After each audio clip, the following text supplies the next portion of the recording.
Hi there, my name's Lorraine Prokopiou and I've been working with the ladder barrel today.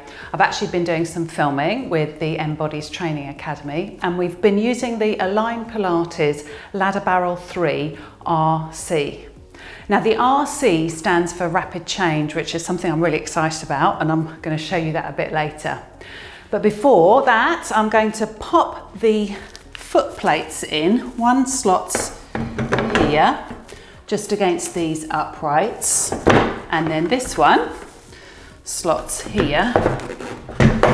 There we go. Nice and firmly to give us something easy to stand on.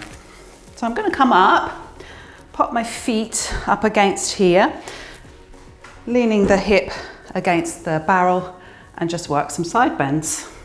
And I feel like my feet are nice and secure against the foot plates on the ladder.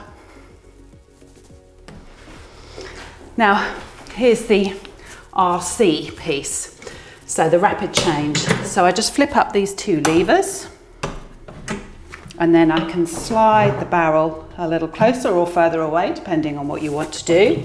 And then just press these down firmly, and the ladder is nice, or the barrel I should say, is nice and secure.